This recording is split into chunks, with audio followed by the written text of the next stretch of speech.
بسم اللہ الرحمن الرحیم۔ ہارٹس چینل کے تمام سامعین کو خوش آمدید۔ آج کی ویڈیو بہت ہی اسپیشل ہے، بہت ہی زبردست ویڈیو ہے، اور آپ سب سے گزارش کرتا ہوں کہ یہ ویڈیو اینڈ تک دیکھیں، کیونکہ تاریخ میں نے آپ کو پہلے بتایا کہ تاریخ سننے کے لیے، پڑھنے کے لیے بندے کا غیر جانبدار ہونا بہت ضروری ہے۔ تو اس میں بہت زبردست ایک نقطہ ہے جو آج ہم نے آپ کے سامنے پیش کرنا ہے، ٹھیک ہے جی؟ کہ وہ نقطہ کیا ہے کہ کیا عثمان خان مسلمان تھا؟ اب شک کیوں یہاں پہ پڑا ہے؟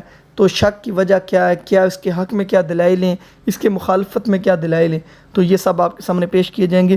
آپ سے بھرپور گزارش ہے کہ پوری ویڈیو سماعت کر لیں، جزاک اللہ۔ اچھا جی، اب سے 22 سال قبل تک یہ امر مسلم تھا کہ ارطغرل اور اس کے ساتھی ایشیا کوچک میں داخل ہونے سے پہلے ہی مسلمان تھے، لیکن 1916 میں مسٹر ہربرٹ گیبٹس نے اپنی تالیف اساس سلطنت عثمانیہ، جس کو انگلش میں the foundation of Ottoman empire, کو شائع کر کے ایک تازہ تحقیق پیش کی کہ صفوت میں بود و باش اختیار کرتے وقت عثمان خان اور اس کا قبیلہ بت پرست تھا۔ مسٹر گیبٹس نے اپنے اس دعوے کے مندرجہ ذیل دلائل پیش کیے۔ اب جی دلائل کے ساتھ بات کریں گے تو پہلی دلیل یہ ہے کہ 13ویں صدی کے ابتدائی دور میں خراسان اور ماوراء النہر کے دوسرے علاقے کی جو قومیں ایشیا کوچک کی سرحدوں پر نمودار ہوئیں، ان کے اسلام لانے کا ذکر کسی تاریخ میں نہیں ملتا۔ نمبر 2 جی جو دلیل ہے وہ آل سلجوق مسلمان تھے، لیکن ان کے بعد آنے والے ترک جن میں عثمان خان پیدا ہوا کچھ زیادہ اسلام کے زیر اثر نہیں رہے۔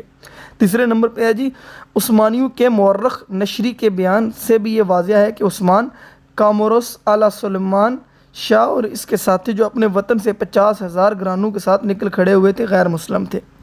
نمبر 4 12ویں صدی عیسوی اور اس کے سیاحوں کی باکثرت شہادتوں سے یہ معلوم ہوتا ہے کہ یہ قومیں بت پرست تھی، اور ان مختلف ترکی قبیلوں نے جو اس زمانے میں ایشیا کوچک میں داخل ہوئی، جب عثمان کا قبیلہ وہاں آیا تو تعداد میں تھوڑے تھے، چنانچہ انہوں نے ملک کے مغربی حصے میں پہنچ کر اپنے آپ کو اسلامی ماحول میں پایا، اس لیے انہوں نے اپنے سلجوقی امراء کا مذہب اختیار کر لیا۔ یہ اتنی قدرتی بات تھی کہ ان کے ذکر کی کوئی ضرورت ہی محسوس نہ کی گئی۔ عثمان اور اس کا قبیلہ اسلام لانے سے عثمانی قوم پیدا ہوئی۔ اچھا 5ویں نمبر پہ ہے نشری کا ایک اور بیان ہے کہ اس ملک کے کافر و مسلم اور ارطغرل اور اس کے لڑکے کی عزت کرتے تھے، کافر و مسلم کا کوئی سوال نہ تھا۔ اچھا نمبر 6 یہ لوگ یونانیوں، بازنطینیوں، تاتاریوں کے یکساں دشمن تھے اور معین طور پر اسلام سے وابستہ تھے۔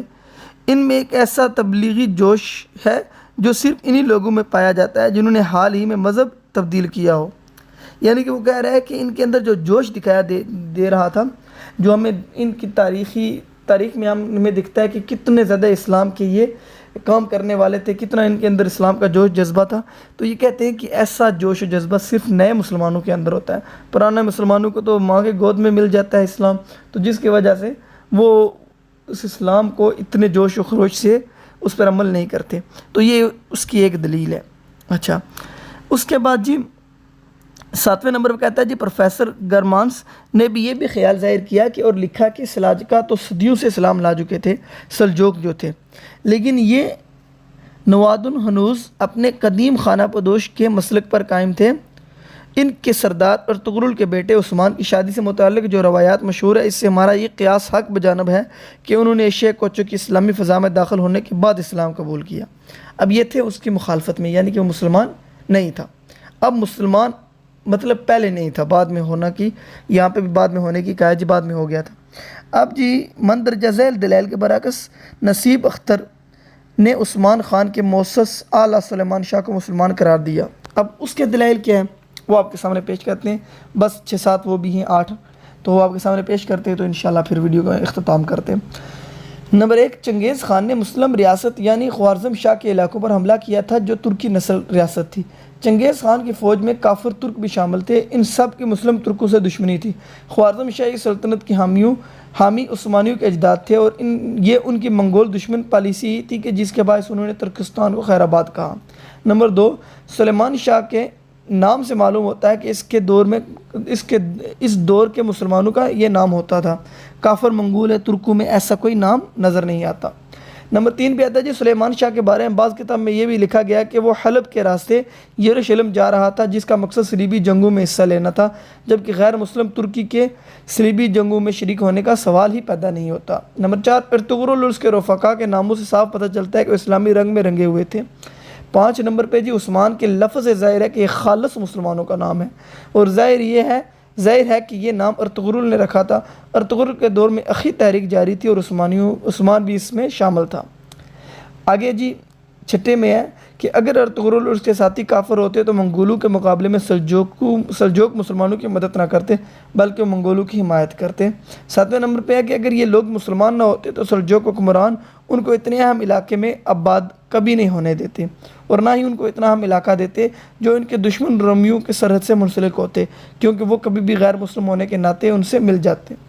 8ویں نمبر پہ ہے جی ارطغرل نے سلجوقی سلطنت کی افواج کے کمانڈر ان چیف کی حیثیت سے بھی کام کیا، اس لیے اگر وہ کافر ہوتے تو ان کی وفاداری مشکوک ہوتی اور سلجوق اتنی اہم ذمہ داری ان کے حوالے کیوں کرتے۔ آخری ہے جی کہ اس زمانے کے جو لوگ مسلمان ہوتے تھے وہ اسلام کی موٹی موٹی باتیں یاد کر لیتے تھے۔ بے شک عثمان کے آباء و اجداد عالم فاضل نہ تھے، لیکن وہ مسلمان